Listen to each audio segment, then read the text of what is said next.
Bonjour à tous, ravi de vous retrouver dans Smart Job, votre rendez-vous emploi RH, c'est tous les jours du lundi au vendredi, débat, analyse, expertise et vos rubriques habituelles évidemment. Bien dans son job, on parle de la négociation, oui mais d'une manière éthique et responsable. On va en parler avec Hanan Karmoun, fondatrice de Brain Me Up Consulting. Elle a créé une formation justement éthique et responsable dans la finance. On va en parler avec elle dans quelques instants. Smart et Réglo, on parlera de la guerre en Ukraine. C'est un sujet de préoccupation pour les entreprises, pour leurs expatriés. Ils sont en Ukraine, ils sont en Russie. Comment gérer ces collaborateurs qui sont en situation ou en terrain de guerre? Et puis le cercle RH, un grand entretien aujourd'hui avec la DRH d'AXA, 6000 recrutements prévus en 2022. Une entreprise, vous le verrez, qui innove en matière de ressources humaines. Elle a choisi le télétravail, mais aussi le flex office. On en parlera avec la DRH du groupe dans quelques instants. Et puis dans Fenêtre sur l'emploi, Julien Morisson, le fondateur du cabinet BI, nous parlera du marché des cadres entre rêve et réalité, notamment sur les salaires. On fera le point avec lui à la fin de l'émission. Voilà le programme. Tout de suite, c'est bien dans son job. Bien dans son job, avec Cegid Talentsoft, la solution intégrée de gestion des talents.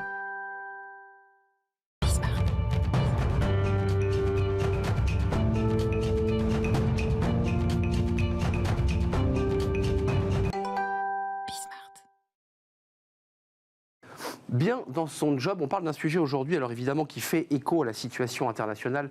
On va parler de la négociation. On se souvient de ce face-à-face entre le Poutine et le président français sur cette longue table. On n'en parle pas aujourd'hui, on va parler de la négociation ici en France à travers des cadres de la finance. Hanan Karmoun, merci d'avoir répondu à notre invitation, fondatrice de Brain Me Up Consulting.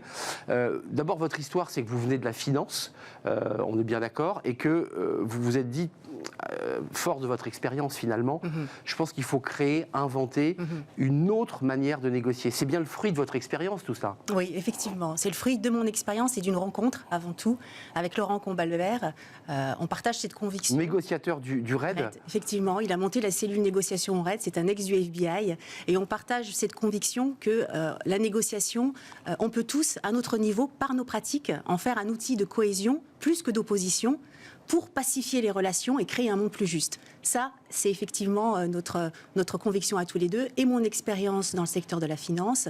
Nous sommes effectivement dans un monde qui est en permanent changement, des évolutions permanentes. La finance connaît aussi des changements structurels, un tassement sur les fees, on a de la pression réglementaire, on a des mouvements de consolidation, on a l'engagement RSE qui est là, on a la finance responsable qui se développe. Le ESG, comme on dit. Le ESG, et donc en fait, pour créer tous ces nouveaux modèles de manière collective et de manière plus inclusive pour faire face aux défis planétaires, eh bien, il nous faut également développer une pratique de la négociation plus durable et plus inclusive et plus raisonnée également. Un mot, Hanan, pour ceux qui ne sont pas dans le domaine de la finance, c'est important de les éclairer.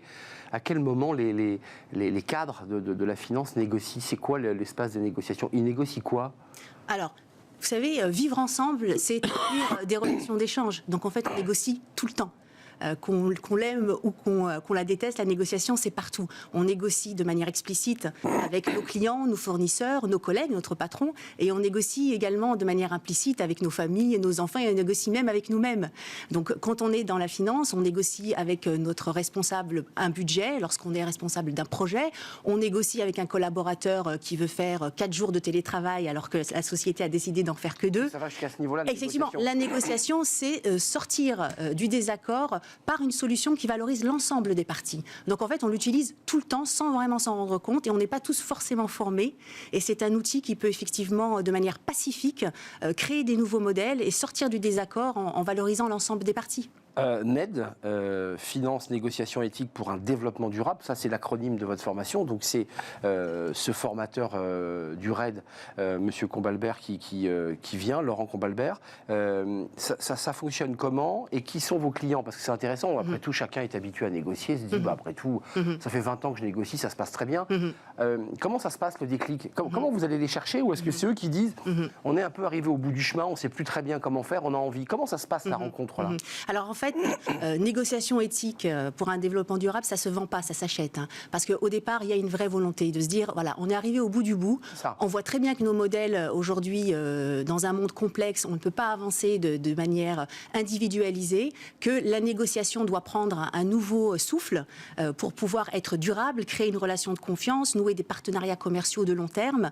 Et tout ceci est bien une question de performance, en fait, pour les entreprises. Hein. Donc elles prennent conscience qu'il faut repenser, reformer, reformater même leur cadre. Tout à fait. En tout cas, apporter une compétence qui aujourd'hui est malheureusement très confondue avec la vente. Hein. La vente, c'est autre chose. La vente, c'est convaincre. En négociation, on ne convainc personne, on influence. Et c'est une habilité, c'est un talent qui s'apprend, bien évidemment, avec des techniques, mais il y a un fossé culturel entre la vente et la négociation. Et bien souvent, on pense qu'un bon vendeur est un bon négociateur. Mais pas du tout. C'est vraiment des postures et surtout un comportement et une analyse aussi psychologique qui est quand même assez forte par rapport... C'est-à-dire analyse psychologique de celui qu'on a en face, on est d'accord. Tout à fait. C'est l'enjeu. Exactement. Il faut savoir avec qui on négocie. En fait, la négociation, quand on en parle, on pense tout de suite à la partie technique et stratégique, mais en fait, ce qui est important, c'est également le comportemental. Parce que avant d'aller à la conquête de l'autre, il faut d'abord aller à la conquête de soi. C'est d'abord travailler sur soi-même pour connaître son non négociable, son point de rupture personnel,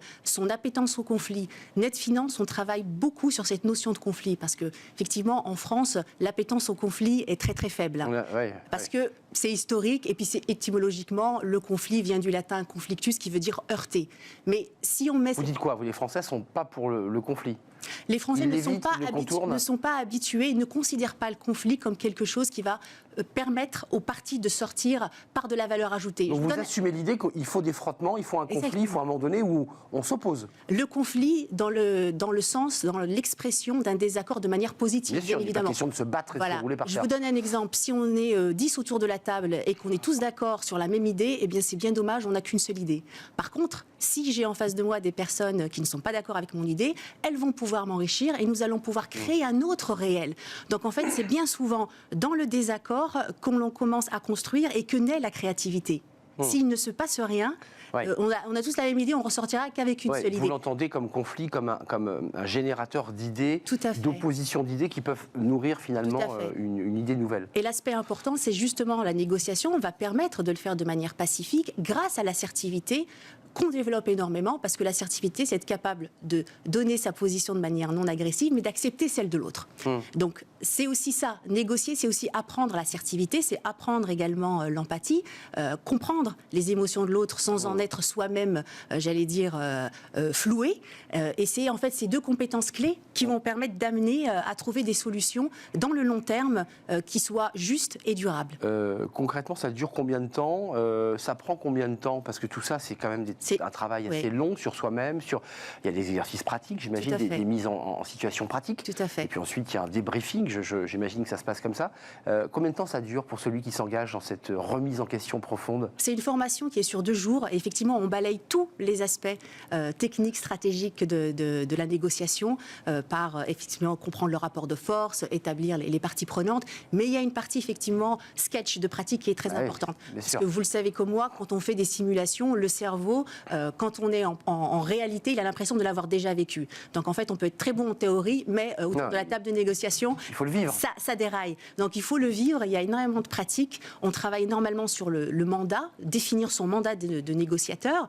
Quand on est dans une entreprise, très souvent, on le voit bien dans des appels d'offres, ou alors quand on est en négociation avec un client, on y va sans forcément avoir établi un vrai mandat avec ses managers. L'agroalimentaire, la grande distrib négocie là, en ce moment avec ses fournisseurs, ça va se terminer là. On sait que c'est la négociation la plus difficile. Tous ceux qui négocient avec la grande distrib le savent. Tout à fait.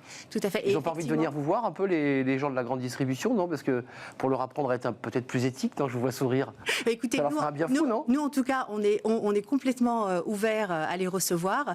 La grande distribution, c'est quelque chose d'assez spécifique, mais en tout cas, moi, dans la finance, je vois qu'il y a des pratiques qu'est-ce qu'on fait mal de négociateurs, acheteurs qui... Qu'est-ce qu'ils font mal dans la finance et que vous Alors, ils ne font rien de mal, ils font de leur mieux. Et en fait, il faut effectivement, aujourd'hui, il y a des postures nouvelles qu'il faut avoir et on n'est pas forcément équipé pour négocier parce que souvent la négociation est synonyme aussi de confrontation. Et on n'a pas envie d'y aller parce qu'on n'a pas cette appétence au conflit, parce qu'on a peur du non, parce que la négociation commence quand on vous dit non. Et le non est quelque chose qui est très mal vécu. C'est fondamental. C'est fondamental. C'est là, ça démarre là. On vous dit non, il vous dit attendez, je vais essayer de. Le négociateur cherche le non, en fait. Il ne cherche pas le oui. Obtenir un oui tout de suite, c'est pas bon. Ça veut dire que c'est pas un oui consolidé. C'est un oui de façade. Donc le négociateur cherche le non, et le non, c'est le début de la négociation, parce que derrière, ça veut dire je dis pas non. Le non, ça veut dire je maintiens ma zone de contrôle, de sécurité, mais on va avancer ensemble. C'est Koh-Lanta, quoi. C'est les ambassadeurs face à face. C'est ça, en fait, c'est un travail de négo, c'est de savoir se connaître, écouter l'autre, essayer de le convaincre qu'il a tort. Ils en sortent comment vous avez commencé les formations, j'imagine, les NED, on les appelle les NED, la formation NED. Les NED, oui. Les NED, Alors, on fait beaucoup de conférences et on est en train, effectivement, de monter les formations prochainement pour le secteur de la finance. Mais dans la négociation, on ne dit pas, il n'y a pas personne n'a tort et personne n'a raison. Hein. Quand je vous disais l'assertivité, c'est respecter le point de vue de l'autre parce qu'il est tout à fait entendable. Il n'y a pas une seule vérité. La vérité dépend du contexte, en fait, de chacun. Et c'est cette capacité à respecter la parole de l'autre qui va faire que vous allez créer une relation de confiance. Il n'y a pas de négo sans confiance. Il n'y a pas de négo sans bonne relation. On ne négocie pas avec des institutions, on négocie avec des individus et des personnes. Oui, mais qui sont parfois représentants d'institutions, qui sont aussi porteurs... Qui ont un pouvoir institutionnel, bien évidemment. Ils ne sont pas seuls. Mais ça reste des individus que l'on a en face de nous. Et c'est pour ça que privilégier et, en fait, mettre en place une relation de qualité, c'est primordial. Et la négociation éthique et responsable, c'est pas juste dire c'est une négociation gagnant-gagnant. Ça va bien au-delà. C'est dire que négocier éthique et responsable, c'est un asset de l'entreprise bien plus important que de passer en force. C'est un asset durable. C'est même une valeur d'entreprise. Tout à fait, exactement.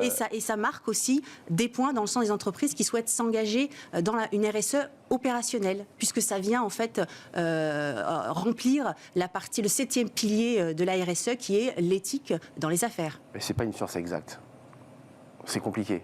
C'est de l'humain. Voilà, c'est de l'humain. Parfois on gagne, parfois on perd, même si on a tout bien fait. Vous avez dit une chose très importante. En négociation, il faut savoir aussi être conscient qu'on ne peut pas toujours gagner. Et que ce n'est pas grave. Ça ne remet pas en question nos qualités ni celles de la personne qui est en face. Le droit à l'erreur, ça fait partie du jeu. Moi, je compare beaucoup la négociation au sport de haut niveau. La défaite et la blessure font partie intégrante de la victoire. Évidemment. Et dans la négociation, c'est la même chose. On dit souvent qu'il y a même des défaites qui sont comme des victoires. Merci Annan Karmoun d'être venue, fondatrice de Brain Me Up Consulting, avec la formation NED, NEDD, négociation éthique pour un développement durable. Et c'est avec Laurent Combalbert qui est venu sur notre plateau, qui était effectivement un fin négociateur du RAID et du FBI. Merci de nous avoir rendu visite. On va partir faire du droit, smart et réglo, puis on va partir en Ukraine et en Russie, parce qu'il y a aujourd'hui et en ce moment même des entreprises qui cogitent sur la manière dont ils peuvent rapatrier, continuer à payer leurs collaborateurs pour ceux qui travaillent en Ukraine. Et il y en a. Et puis évidemment tous les collaborateurs qui sont en Russie dans des entreprises françaises. On fait le point tout de suite dans Smart et Réglo. Smart et Réglo, un point de droit avec Étienne Pujol. Alors on reste depuis quelques temps souvent sur du droit français, droit du travail, mais là on a choisi, et vous avez choisi d'élargir, parce que les entreprises en ce moment françaises ont des collaborateurs en Ukraine et ils ont des collaborateurs en Russie. Dans ce contexte de guerre, comment les entreprises, j'allais dire, peuvent gérer cette situation qui, me semble-t-il, est un casse-tête? C'est un casse-tête, et puis il y a plusieurs problématiques. C'est un de ces moments, vous savez, où il y a le droit d'un côté et puis il y a répondre à l'urgence. Et souvent, les deux ne sont pas forcément corrélés. Là, l'urgence, pour ceux qui sont en Ukraine, pour les Français qui sont en Ukraine, c'est d'en partir au plus vite, d'éviter les bombardements. On le voit à l'image, il y en a beaucoup qui partent là. Exactement. Et comment l'entreprise peut les accompagner à cet effet sur place, localement. Les cellules diplomatiques sont évidemment sur le pied de guerre, c'est le cas de le dire, pour les accompagner par voie terrestre le plus vite possible, mais l'entreprise a aussi un rôle pour les accompagner, et souvent sont des choses qui sont appréhendables aussi par le droit, et c'est ça qui est important, je pense. Les statuts, pour qu'on y voit clair, parce qu'il y a plusieurs statuts, quand ça vous est sûrement arrivé, on vous propose un poste à l'étranger, on vous dit voilà, tu seras dans tel ou tel statut. C'est quoi les 3 statuts possibles? Alors les 3 statuts, celui qui était le plus couru jusqu'au milieu des années 90, début des années 2000, c'était le statut d'expatrié. C'est-à-dire qu'on va... Avantageux, disait-on. Et assez avantageux avec des packages extrêmement intéressants, notamment dans des pays dits en voie de développement, où on prend en charge à la fois l'hébergement, on prend en charge les frais de scolarité des enfants, on prend en charge le déménagement, 1 ou 2 allers-retours par an pour revenir en France, et surtout, un point qui est important, et je pense là notamment aux collaborateurs qui sont en Russie, une couverture de taux de change. C'est-à-dire que quand on paye localement, que le rouble s'effondre, évidemment, le salaire local n'a plus vraiment le même pouvoir d'achat. Donc c'était un statut qui était assez favorable, mais qui coûtait extrêmement cher à l'entreprise. Et c'est vrai que les temps récents ont fait que ce statut était de moins en moins prisé et qu'on est passé soit pour des missions de courte durée dans du prêt main-d'œuvre ou plutôt du détachement, c'est-à-dire on détache les salariés localement, mais le lien contractuel reste avec la France, avec une couverture de sécurité sociale française, un salaire français versé en France, ou alors, et ce qui est de plus en plus le cas, un contrat local, c'est-à-dire qu'il n'y a pas de lien contractuel avec la société française. Le salarié de ressortissant français est recruté localement, en devise locale, par l'entreprise, par la filiale du groupe. Et là, évidemment, le salarié français est en quelque sorte traité de la même manière que les salariés locaux. Mais là, on rentre dans des détails, mais qui sont importants. Il bénéficie quand même du statut consulaire français, c'est-à-dire qu'il peut demander l'expatriation ou le retour en France. Alors, de toute façon, et ça, c'est des points que souvent les collaborateurs oublient, c'est quand on arrive pour s'installer pour une période significative dans un pays, il faut se déclarer aux autorités consulaires, que ce soit dans un pays dit développé, les États-Unis par exemple, au Canada, etc. Il faut ne pas oublier de le faire, ne serait-ce que pour s'inscrire sur la liste électorale par exemple, en vue des élections présidentielles, mais aussi effectivement pour parer des situations comme celle d'aujourd'hui. Il y a 3 semaines, personne ne pensait qu'il y aurait la guerre en Ukraine, et évidemment les gens ont été pris de court, et les entreprises aussi, pour se préoccuper de leurs collaborateurs. Alors, et chacun de ces 3 statuts juridiques entraîne des conséquences différentes, puisque quand il n'y a pas de contrat avec la France, ça va être plus une responsabilité au niveau du groupe que l'on va se préoccuper. On va dire, on a des collaborateurs qui sont en Ukraine, qu'ils soient ukrainiens ou qu'ils soient français, il faut qu'on s'en occupe. L'entreprise peut-elle continuer, ne peut-elle pas continuer à exister, à fonctionner, avec les coupures de courant, avec les bombardements, etc. Ou est-ce que tout peut être fait en télétravail, et auquel cas on va exfiltrer nos collaborateurs, qui soient français ou ressortissants locaux, et on va essayer de les accompagner pour qui en Pologne, qui n'importe où en Europe. Détachement, expatriation, contrat local, on voit évidemment la graduation du plus avantageux, j'allais dire, au moins avantageux, même si on bénéficie pour les 3 du statut de la protection consulaire du pays auquel on est rattaché, dans le cas d'espèce, la France. Qu'est-ce que peut faire l'entreprise concrètement ? Elle affrète un jet quand il est encore possible de le faire, parce que toutes ces questions ont dû être posées. Ça arrive, et c'est vrai que c'est la première fois que ça arrive en Europe depuis très longtemps, mais ça se passait effectivement dans des pays africains, en Asie, quand il y avait des coups d'État en Birmanie, etc. Il y a évidemment la responsabilité du groupe de prendre la tâche avec les autorités locales en disant, voilà, j'ai X personnes dans ce pays, il y a quand il s'est passé au Rwanda notamment, il faut nous aider à les sortir. Donc souvent, effectivement, il y a des moyens qui sont mis en place par les groupes quand ils en ont les moyens, mais quand ce sont des agents de l'État, par exemple, c'est le consulat, c'est les services diplomatiques qui le prennent en charge. Mais pour les sociétés de droit privé, effectivement, il faut qu'elles prennent la tâche avec les autorités françaises, localement, en disant, voilà, la liste de mes collaborateurs qui sont présents sur place, aidez-nous à les exfiltrer avec leur famille, etc. La manière dont on les accueille ou qu'on les rapatrie est différente en fonction de leur statut, on est bien d'accord. Oui. Je pense que l'expatrié, lui, il y a un vrai cordon ombilical qui le relie. Exactement. C'est moins vrai pour les autres. C'est un point qui est important, parce que sinon, effectivement, on n'aurait pas besoin d'avocat pour rédiger ça, mais il faut prévoir les modalités de départ, mais il faut aussi anticiper ce qui se passe sur place. Et ça, les avocats le mettent dans le contrat, ça ? On met dans le contrat. En cas de guerre, en cas de alors, on ne met pas forcément en cas de guerre, mais on met en cas de rapatriement d'urgence. D'ailleurs, au moment du départ, on assure une couverture du collaborateur contre ce genre de risque. On prend une mutuelle spéciale, on continue à lui faire bénéficier de la retraite. On paie à une caisse de retraite spécifique auprès de la Caisse des Français de l'étranger. Oui, d'accord, c'est une caisse de retraite spécifique. Oui, on cotise. Même quand il est expatrié ? Oui, tout à fait, exactement. Donc de manière à ce qu'il ne perd pas ses trimestres en France. Incroyable. Moi, je pensais que c'était automatique, puisqu'il a un salaire français dans une entreprise française à l'étranger. Ça, c'est pour le détachement, effectivement que ça se passe, mais quand on est en expatriation, en revanche, il y a une couverture particulière. D'accord. C'est-à-dire quand on est en détachement, C'est une le information, lien avec la France continue. Donc on continue à être protégé par la sécurité sociale française, la Classiquement. mutuelle, c'est classique comme un salarié français. Mais pas pour C'est l'expatrié. simplement que le lieu de travail est à l'étranger. C'est Et ça, il y a des conventions bilatérales de traitement, de couverture de sécurité sociale. Pour la retraite, c'est un peu plus compliqué parce que il peut, s'il est payé en devise locale, en expatriation, il peut cotiser localement, mais souvent ce sont des pays qui n'ont pas le même système de retraite. Évidemment. C'est des retraites par capitalisation, et donc on accumule des points qu'on achète. En revanche, s'il n'y a pas de salaire versé en France, il n'y a pas de trimestre qui s'accumule. Donc il faut créer des caisses de retraite spéciales expat. Exactement. Par zone géographique ou Non, c'est pour les n'importe où à expats. l'étranger, c'est pour les expatriés. Donc il y a une caisse de retraite expat. Exactement. Qui est excédentaire, j'imagine. qui marche pas trop mal. On est d'accord. Mais il ne faut pas oublier de la mettre, il ne faut pas oublier de payer. L'État va s'y pencher. Non, mais il ne faut pas oublier de la payer. On voit souvent des collaborateurs qui reviennent d'expatriation, et c'est l'objet de beaucoup de contentieux dont nous devons nous occuper, où ils voient, tiens, il me manque des trimestres, alors que pourtant, j'étais en expatriation, qui en Chine, qui n'importe où, et on se dit, mais il me manque des trimestres. Monsieur l'employeur, qu'est-ce que vous avez fait avec les trimestres? Et certains viennent nous voir en disant, c'est vrai qu'on ne retrouve pas les trimestres, comment ça se passe? Il faut faire très attention à ça, et notamment au moment de départ, et vous avez tout à fait raison de le souligner, Arnaud, au moment du départ, il faut contractualiser tout ça, il faut prévoir ces éléments-là, et puis quand on va dans des pays à risque, il faut prévoir évidemment des rapatriements en urgence. L'Ukraine n'était pas considérée jusqu'à la semaine dernière comme un pays à risque, mais quand vous alliez dans des pays sensibles, notamment malheureusement en Afrique, ou jusqu'à une certaine période en Birmanie, etc., vous prévoyez non seulement un salaire et une prime de risque, mais également des assurances spécifiques de rapatriement en urgence pour le collaborateur et ses proches. Donc ça veut dire que l'entreprise peut, je dirais d'une manière unilatérale, gérer le rapatriement de son salarié, ou est-ce qu'elle est obligée de passer par le réseau consulaire pour, entre guillemets, bénéficier du soutien de l'État? Parce qu'elle pourrait très bien, pour un cadre de très haut niveau, se dire j'ai un informaticien le meilleur de la tech, ce qui à mon avis est le cas aujourd'hui. Il y a beaucoup d'ingénieurs tech en Ukraine.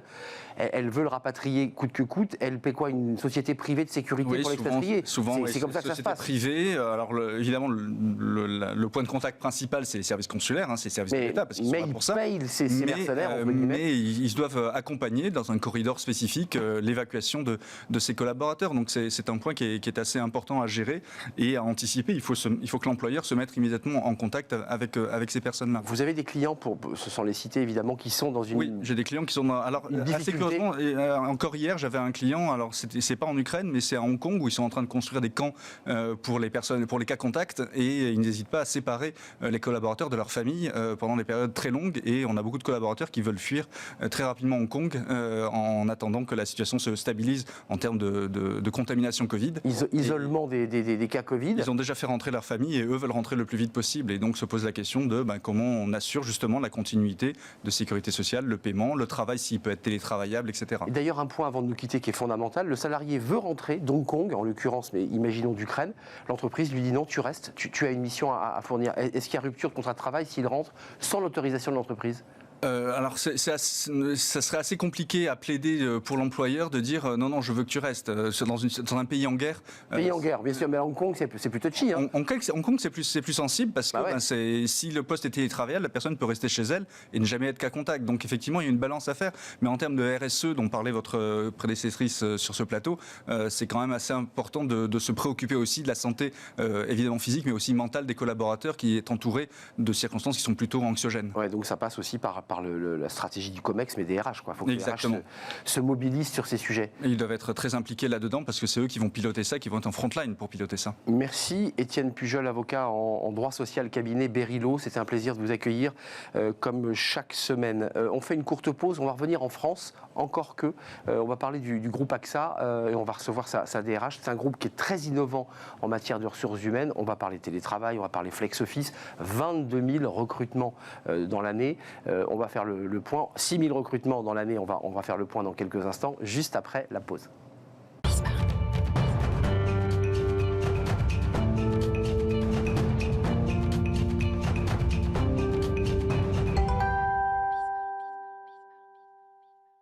Le Cercle RH, un grand entretien aujourd'hui avec la DRH d'AXA France, Amélie Vatelet. Bonjour Amélie. Bonjour. C'est un vrai plaisir de vous accueillir. On va parler alors de vos recrutements, parce qu'il y a beaucoup de recrutements prévus en 2022, c'est 6 000. D'abord, un petit mot sur vous, parce qu'à chaque fois qu'un DRH vient sur notre plateau, on a évidemment envie de savoir un peu son parcours, son histoire. Moi, j'ai lu que vous étiez, je dirais, pas un bébé, mais un produit AXA, parce que vous êtes arrivé en 2006 dans l'entreprise et que vous avez pris ces fonctions de DRH, qui est un poste évidemment important, en septembre, 1er septembre 2001. Après avoir fait cette carrière et arriver à cette... C'était un objectif pour vous d'arriver à ce poste? Parce que j'ai vu que la personne que vous avez remplacée, elle est devenue directrice générale. C'est une porte d'entrée aussi vers d'autres postes. Ça vous a fait quoi d'avoir été nommé DRH d'AXA en septembre 2021? Écoutez, je suis très fière parce qu'il est vrai que AXA France est le bateau amiral en France du groupe AXA. Vous avez raison de le dire, je suis un bébé AXA puisque c'est mon 5e poste de DRH dans le groupe. J'ai jusqu'à présent eu des fonctions de DRH globale dans des filiales qui effectivement rayonnaient à l'international, dans l'asset management, la technologie ou précédemment au groupe ou dans l'assurance, enfin la réassurance. Et la réassurance, parce qu'on assure l'assureur. Absolument. Et vraiment, définitivement, je suis une passionnée de mon métier puisque j'ai démarré dans la grande distribution, le nucléaire chez EDF et Radio France. Oui, j'ai vu un passage par Radio France. Un tout autre secteur.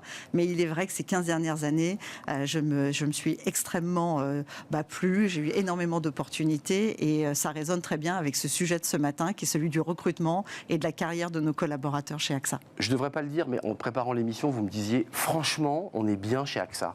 Mais absolument. Et je peux le redire à l'antenne. Mais vous le disiez de manière sincère, parce que parfois on le dit à l'antenne et que c'est pas... Avec authenticité voilà.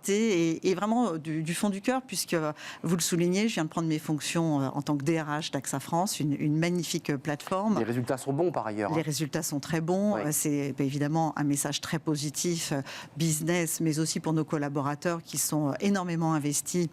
Évidemment, durant toutes ces années de crise et puis l'année dernière particulièrement. Donc, c'est très réénergisant et gratifiant, bien entendu, que d'avoir la chance d'en être la DRH. Alors, AXA, c'est un peu compliqué, c'est 22 900 collaborateurs en France, ça c'est pour l'ensemble des business units, mais votre business unit à vous, l'assurance, c'est combien? 16 000 13 500 collaborateurs. Voilà. Et au total, c'est 153 000 collaborateurs dans le monde, puisque c'est un groupe mondial, faut-il le préciser.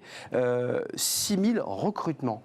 Alors j'ai lu que, AXA dit, nous, on n'a pas trop de problèmes de recrutement. Alors, ça fait plaisir à entendre parce que tous ceux qui viennent à votre place nous disent, on galère, on n'y arrive pas, c'est compliqué, on n'arrive pas à même retenir nos collaborateurs. Qu'est-ce qui se passe? Qu'est-ce que vous avez fait de particulier pour que vous ayez finalement pas trop de problèmes à recruter? Je dis bien pas trop parce qu'il y a quand même l'IT où c'est pour tout le monde pareil, vous cherchez les meilleurs et évidemment, il n'y en a pas assez. Oui, absolument. Alors, 6 000 recrutements cette année, c'est un chiffre fort. AXA est un gros employeur et nous avons effectivement à cœur cette année, parmi ces 6 000 recrutements, d'offrir 3 000 postes à des jeunes. Donc, c'est une longue tradition, mais on accélère encore cette année et c'est vraiment important. Vous avez raison de le mentionner. Évidemment, sur les métiers en tension, comme ceux de la technologie, il y a effectivement beaucoup de concurrence sur le marché.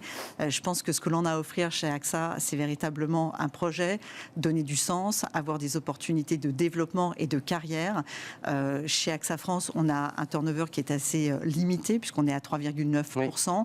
Les gens nous restent fidèles. J'ai bien sûr regardé les derniers chiffres avant de nous voir ce matin. Vous avez bien fait. Et ce qui est positif, c'est que les chiffres demeurent stables.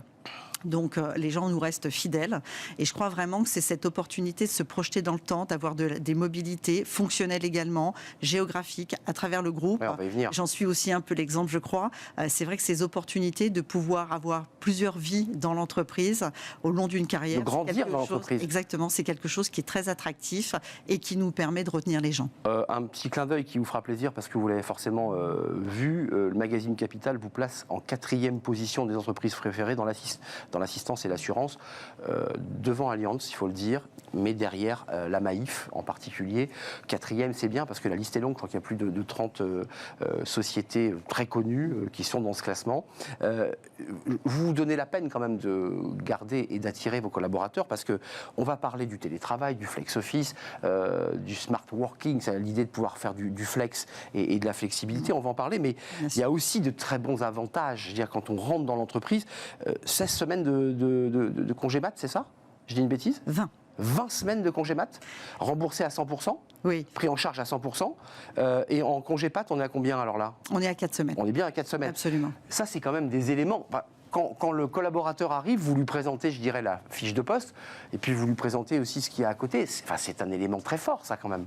Oui, vous avez raison de le dire. On a une politique parentalité, une politique santé, une politique de développement aussi, et d'accompagnement des compétences des collaborateurs. Pour ne citer que ces exemples, nous essayons d'être innovants d'un point de vue social. Nous venons, par exemple, de déployer le forfait mobilité durable, en prise avec les enjeux environnementaux, bien sûr, mais aussi l'équilibre vie privée, vie professionnelle, les aspirations de mobilité des collaborateurs, plus de vélos, plus de moyens alternatifs, de covoiturage. Vous voyez, on essaye de faire preuve de créativité et d'être en prise à la fois avec les évolutions de la société, mais aussi des attentes de nos collaborateurs.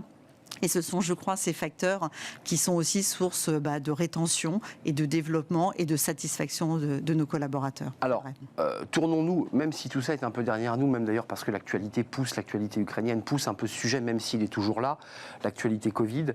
Vous n'aviez pas attendu la crise Covid, parce que dès 2013, vous aviez déjà basculé et avancé Absolument. sur le télétravail, mais 2020, c'est bascule à 100%. Oui, accélération. Accélération, évidemment, à 100%. On en avait parlé sur ce plateau, d'ailleurs.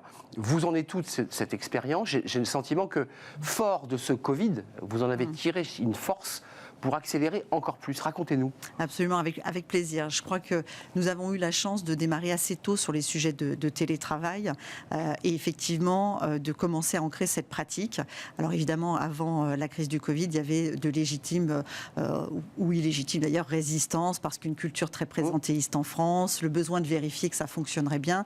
Évidemment, après plus de 2 ans de confinement, déconfinement, Ils n'ont pas le choix. pas le choix. Bah oui. Et effectivement, les collaborateurs ont définitivement fait la démonstration de leur engagement, de leur performance. L'organisation a été au rendez-vous et d'ailleurs le feedback de nos collaborateurs est très positif puisqu'ils ont vraiment salué l'accompagnement qui a été le nôtre et c'est extrêmement important. Le management était au rendez-vous. Lors de la dernière enquête interne, les collaborateurs disaient voilà, 81% des managers sont là, au rendez-vous, sur le terrain, dans une situation qui évidemment était parfaitement atypique. Et je crois que nous sommes à présent dans cette période d'ancrage, effectivement dans ce mode hybride dont on tire le meilleur des deux mondes d'une certaine manière, avec un bénéfice pour les collaborateurs en termes d'équilibre vie privée, vie professionnelle évident, mais aussi un fort attachement au présentiel, c'est-à-dire au collectif, au vivre ensemble. 3 jours, 2 jours 3 jours, 2 jours, 2 jours, 3 jours en fonction des dispositifs. Mais surtout, ce qui est important, c'est vraiment ce que les collaborateurs nous disent. Et ils nous disent, c'est pourtant pour nous très important de venir au bureau parce que c'est ici que l'informel se crée, que la culture d'entreprise vit, que le collectif, là évidemment, aussi, est présent. Et nous avons véritablement à cœur de garder cet équilibre mais on tient hybride aussi, et de l'accompagner comme il se doit. Il y a le télétravail, ça c'est important. D'autres entreprises ont fait ce choix, le même que le vôtre, en allant même parfois un peu plus loin, mais vous allez aussi sur le smart working. Qu'est-ce que c'est? Parce que ça c'est intéressant, il y a eu un vrai débat et qu'on a eu souvent ici dans notre débat de Smart Job sur le flex office, parce qu'il était mal accueilli, l'idée qu'on était finalement un anonyme qui devait tirer son bureau en se connectant sur une plateforme. C'est un peu impersonnel. Vous mixez le flex office, mais aussi de la flexibilité dans les horaires. Donc vous allez encore plus loin finalement là aussi. Je crois que c'est vraiment la conjonction de 3 éléments clés qui sont, vous avez raison de le dire, le télétravail et donc ce rapport au temps, à l'espace qui change effectivement énormément. La partie immobilière, c'est-à-dire le fait qu'on ait parfaitement revisité les locaux avec plus de flexibilité, effectivement cette possibilité de réserver son espace de travail, mais de le réserver en sachant à côté de qui on va être assis, son collègue, son équipe projet, pouvoir l'anticiper, et pas se retrouver à 200 mètres. Absolument, avoir des espaces conviviaux où on va pouvoir prendre un café, où on va pouvoir brainstormer. Donc ça, c'est des outils qu'il faut vraiment adapter. Absolument. Et on avait déjà là aussi, c'est notre grande chance, démarré sur ces sujets d'agilité bien avant la crise du Covid. Donc je pense que cette appropriation vient également avec cette 3e brique si importante, qui est celle de la technologie. Aujourd'hui, tout le monde parle de Teams comme d'une évidence. Il y a 2 ans de cela, c'était pas tout à fait le cas. Et là, on voit bien que les pratiques ont considérablement évolué avec des outils aussi digitaux qui nous ont considérablement facilité la vie et qui réinventent l'expérience du collaborateur. On parle beaucoup d'expérience du collaborateur parce qu'il est au sens de cette évolution pour son bénéfice, mais aussi une nécessaire adaptation de nos modes de travail individuelle et collective. Non, pour être concret, parce que j'aimerais qu'on parle de la semaine des 4 jours, mais pour être concret, pour ceux qui nous regardent, votre expérience de DRH, c'est quoi? C'est de dire aux collaborateurs, l'entreprise est ouverte de 8h à 22h, tu as un badge, tu fais ce que tu veux pendant ce moment, mais tu peux aussi, si tu le souhaites, aller travailler sur un lieu dédié, sur un coworking. Tu peux aussi nous parler de Lisbonne. Comment ça marche concrètement? Alors concrètement, on reste quand même attaché parce que les points allons jusqu'au bout. Sont importants. Ouais.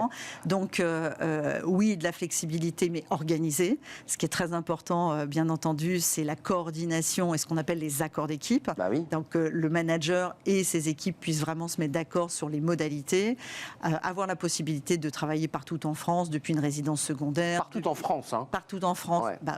Dans le cadre de nos activités chez AXA France, évidemment, en particulier. Dans un groupe global, on peut travailler, bien entendu, de partout dans le monde, et c'est le fruit de mes expériences précédentes dans un groupe global. Mais vraiment, je pense que ce qui est important, c'est l'accompagnement et aussi la clarté du besoin de dialogue et d'organisation qui accompagne le bon fonctionnement de ce dispositif. Donc ça, c'est très concret. Je pense que là aussi, les conditions de travail doivent être au rendez-vous, c'est-à-dire le bon équipement des collaborateurs à leur domicile. Essentiel. Ça semble idiot, mais c'est fondamental. Donc ça ne l'est pas. Un écran, des chaises ergonomiques, autant de choses que nous avons mis en place, évidemment, durant la crise de manière accélérée, mais de manière tout à fait pérennisée, puisque ça concourt, bien entendu, au bien-être, mais aussi à la performance et à l'équilibre de chacun. La semaine des 4 jours, d'un mot ou de plusieurs, parce qu'il y a des pays, l'Espagne, qui commencent à expérimenter dans certaines régions la semaine des 4 jours. Il y a des entreprises en France qui s'y mettent. Vous dites, on y réfléchit, ça semble être une option possible. Aujourd'hui, je pense que notre priorité est véritablement la stabilisation et l'ancrage du smart working dont nous parlons. Néanmoins, bien sûr, l'idée est séduisante. Je pense qu'elle s'inscrit pleinement dans cette mutation du rapport au temps et à l'espace. Au travail. Et au travail, mais bien sûr, ouais. On a abandonné cette culture très présentéiste qui était la nôtre en France et en Europe, vous avez raison de le dire. Et en réalité, on se concentre sur la performance de l'individu. Et c'est bien ça, d'une certaine manière, que met en exergue la semaine de 4 jours. Maintenant, je pense qu'il faut être aussi très vigilant.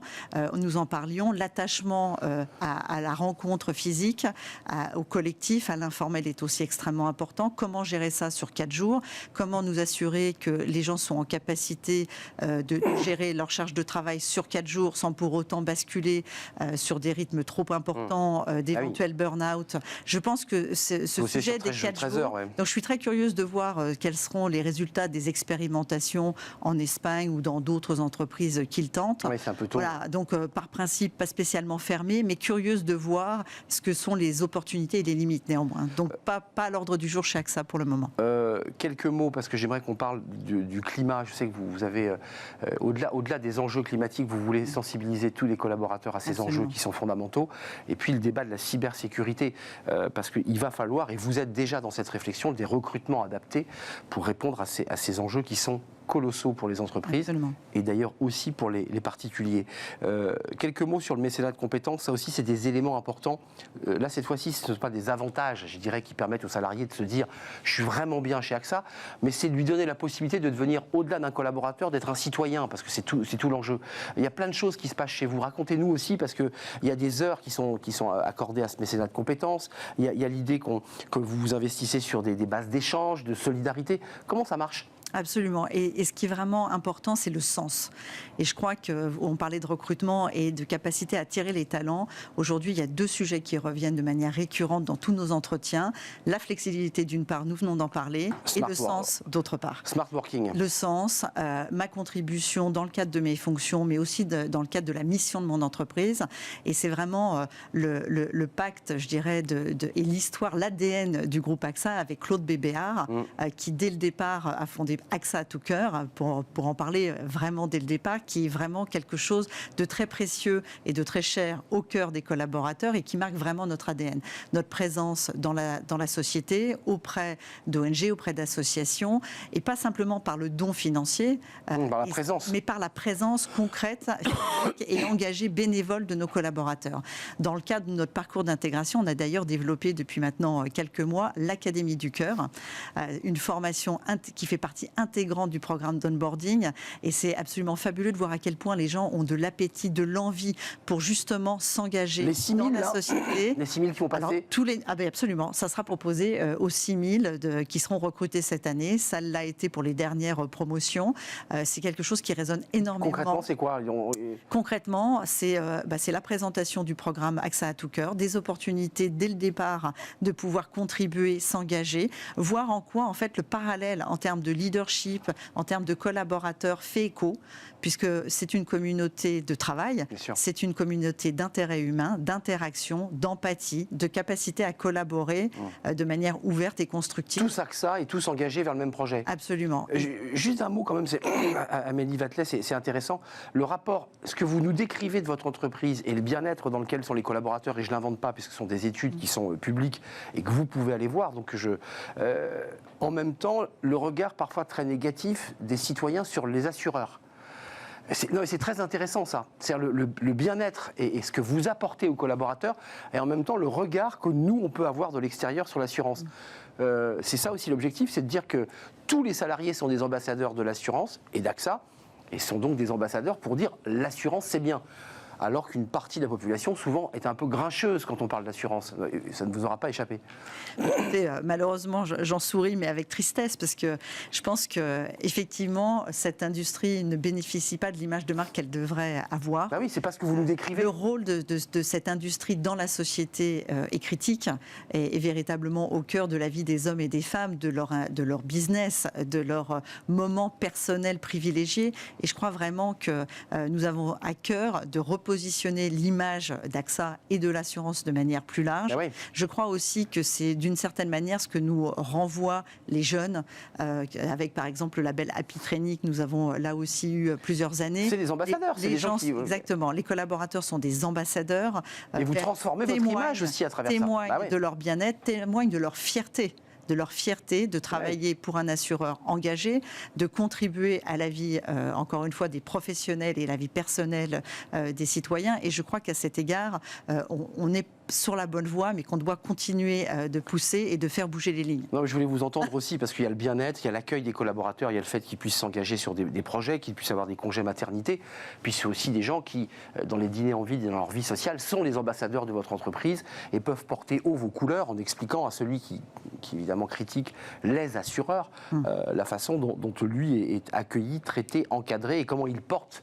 Et ça, je pense que c'est un rôle fondamental. Et je me permets de revenir, parce que là, vous l'avez évoqué, sur l'Académie du climat que nous avons développée et qu'effectivement, nous avons offert à l'ensemble de nos collaborateurs en France et partout dans le monde sous l'impulsion du groupe. C'est une formidable opportunité de former les gens, de leur permettre de comprendre l'environnement dans lequel nous sommes, les enjeux critiques qui sont les nôtres. Et là, encore une fois, à la fois dans nos vies à tous en tant que citoyens, mais aussi dans notre rôle d'assureur et dans le cadre de la création, de l'adaptation des produits pour répondre aux besoins de nos clients. Le climat et la cybersécurité, il y a la formation que vous évoquez à travers cette académie. Donc c'est un éveil pédagogique, c'est un supplément d'âme que vous proposez et offrez aux collaborateurs pour qu'ils comprennent le monde dans lequel ils vivent. Mais le climat, c'est aussi un enjeu très fort pour les assureurs parce que le nombre de tempêtes, d'ouragans, d'inondations, de sécheresses, ça devient très très lourd pour les assureurs et les réassureurs, puisque l'assureur est lui-même réassuré. Comment on fait là? Parce que est-ce qu'un jour la corde ne va pas casser? Parce que c'est vrai que quand on voit les dégâts que font les dérèglements climatiques, les assureurs doivent dire attendez, il faut changer de modèle, j'imagine. En tout cas, ce qui est évident, c'est que là, on parle de la sensibilisation pour l'ensemble des collaborateurs. Et ça, c'est une première étape indispensable. Mais l'évolution du métier, l'évolution de la manière de tarifer, de construire les produits en prenant en compte évidemment toutes ces composantes est bien entendu tout à fait d'actualité et faire partie intégrante de nos priorités en tant que... Vous êtes en première ligne. Évidemment. Évidemment.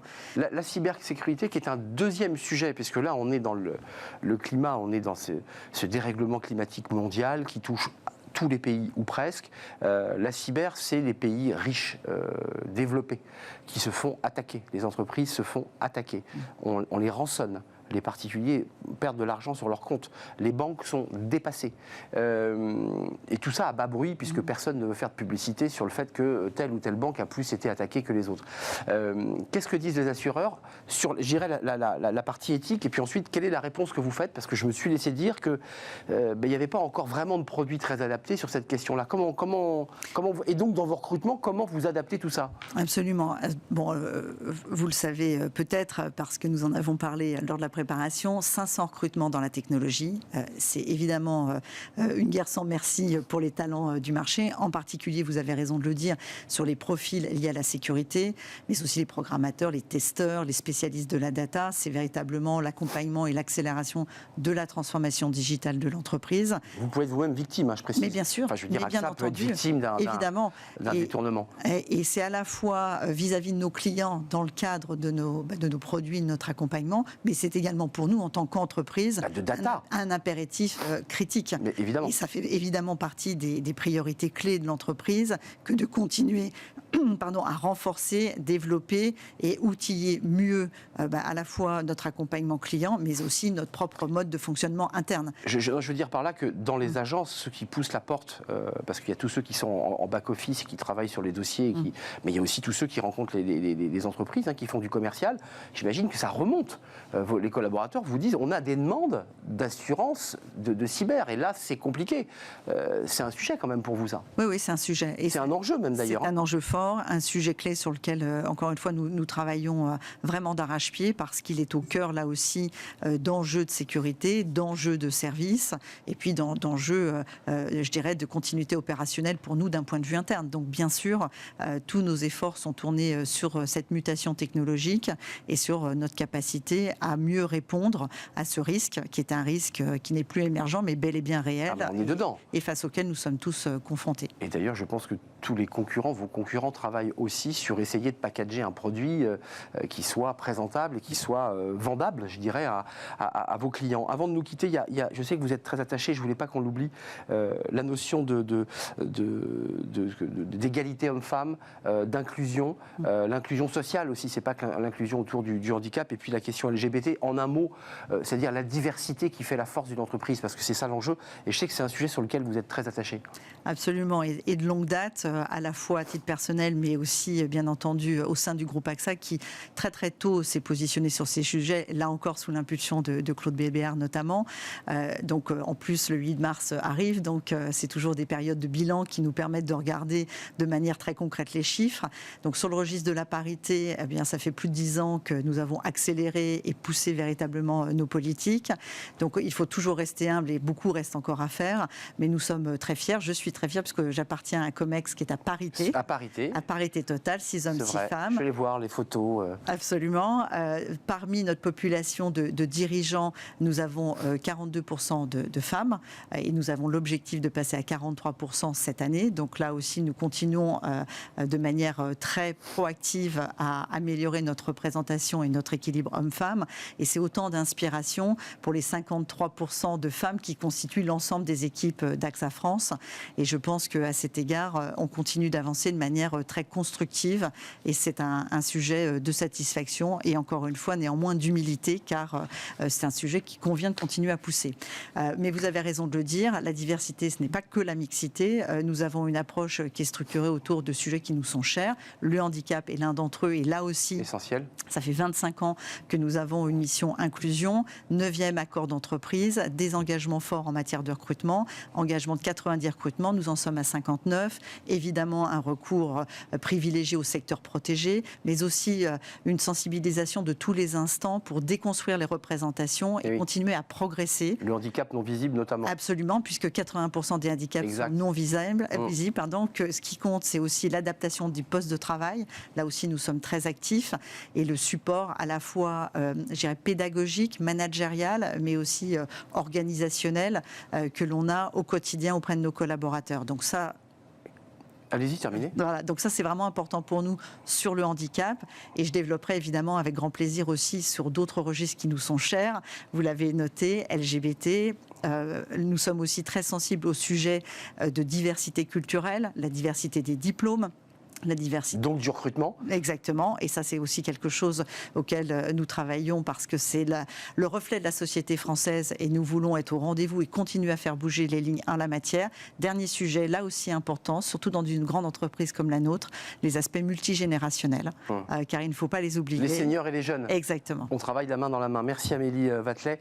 DRH AXA France, 6000 recrutements cette année. Absolument. Donc vous avez un peu de travail et vos équipes, évidemment, vous n'êtes pas toute seule à recruter, ça va sans dire. Juste un mot, parce que c'est la question rituelle, très court. C'est quoi votre journée là? C'est quoi la journée d'un DRH aujourd'hui là? C'est quoi après? La journée d'un DRH, eh bien, écoutez, vous allez voir les syndicats? Non, alors aujourd'hui, je rentre télétravailler depuis chez moi et c'est la période de fixation des objectifs, c'est la période de bilan sur nos politiques diversité et de plan d'action pour continuer à aller plus loin. Les tableaux égalité hommes-femmes. Absolument, c'est des réunions d'équipe pour nourrir là aussi le collectif. On fait beaucoup de choses à distance et en présence aussi. Voilà, donc c'est une journée tournée à la fois sur l'extérieur, mais aussi sur l'intérieur, au service des collaborateurs et de ma propre équipe. Et télétravail chez vous ou en coworking? Télétravail chez moi. Chez vous. Bah, écoutez, pour aujourd'hui. Bon retour et bonne journée en télétravail. Merci d'être venue, Amélie Vatelet. Merci infiniment. DRH Merci à vous. AXA France. Tout de suite, c'est la fenêtre sur l'emploi.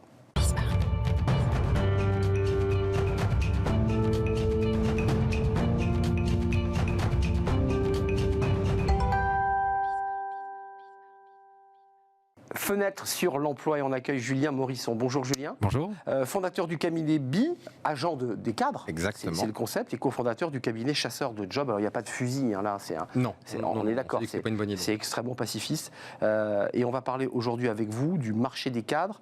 Alors là c'est très intéressant parce qu'on l'a assez régulièrement sur les classements entre rêve et réalité. Exactement. Est-ce qu'on leur vendrait du rêve? Parce que le nombre de recrutements va exploser, il faut le dire. Exactement. Alors on va commencer sur quelque chose de très positif. C'est-à-dire en gros les prévisions, alors c'est vrai que le contexte un peu actuel est compliqué, mais les prévisions en tout cas d'embauche, si on parle de 289 000, si je suis très précis, de prévisions d'embauche de cadres, versus une année précédente à 241 000. Oui. Donc on est quand même sur une augmentation de 20-25%, donc c'est très positif avec une croissance importante. Donc ça c'est la touche, on va dire la positive touch du matin. Après, c'est vrai que les choses sont un peu plus nuancées lorsqu'on est amené à se poser la question de la théorie versus la réalité, parce qu'on a, et vous l'entendez beaucoup par des DRH, des pénuries. Oui, c'est vrai, sur de l'UX, sur du développement, sur des postes de Java. Oui, beaucoup de postes. Ça, c'est la tech, la grande famille. La tech, les besoins immenses en termes de digitalisation de beaucoup de secteurs d'activité, que ce soit le retail, les espaces physiques, l'hôtellerie. Et puis, vous avez aussi cette version un peu différente, c'est-à-dire une inadéquation entre les besoins et les volontés d'une nouvelle génération ou d'une manière générale des candidats et l'entreprise, notamment quand on parle de salaire. Alors, attendez, pour ceux-là là, que vous avez cités, ceux de la tech, pour le faire simple, eux, c'est quoi? C'est les rois du pétrole ou est-ce que je rêve? Non, un peu quand même. Actuellement, oui. Moi, j'étais hier avec une manager qui était en digital dans une grande banque et qui m'expliquait qu'ils vont mettre le paquet pour essayer d'attirer les meilleurs. Ils ont un vrai besoin de travailler leur marque employeur pour les attirer parce que le groupe est vu encore comme un peu un mammouth, un truc un peu lourd, et ces jeunes-là brillants veulent aller dans les startups ou des entreprises PME très digitales, très innovantes. Donc eux, oui, ils ont le choix. Il n'y a pas de problème pour eux. L'un des problèmes majeurs, c'est les salaires dont on dit qu'ils s'envolent, mais en fait, il y a des réalités un peu distordues. C'est un peu comme les étudiants dont les profs leur disent avec cette école, tu sors, tu seras à 60 000. Exactement. Et en fait, il y a des gros lendemains qui déchirent. Et alors là, j'ai la réalité des chiffres, elle laisse quand même un peu pantois. C'est-à-dire, je vais citer, pas trop de chiffres, mais un peu quand même, pour donner des ordres d'idées.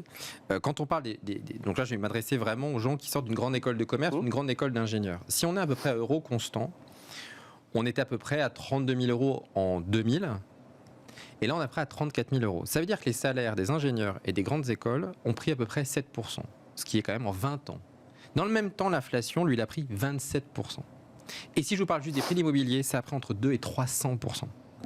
Donc quand on parle depuis 20 ans d'une augmentation de salaire des cadres, etc., il faut le relativiser. Ouais. Je vais beaucoup être amené à modérer quand même ces propos. Et un autre chiffre aussi qui abonde dans ce sens-là, c'est une étude de l'APEC qui est amenée à faire l'analyse finalement des salaires proposés sur les moteurs de recherche. Et là, qu'est-ce que dit l'APEC? L'APEC dit, en fait, la moyenne des salaires, c'est 41 000 euros.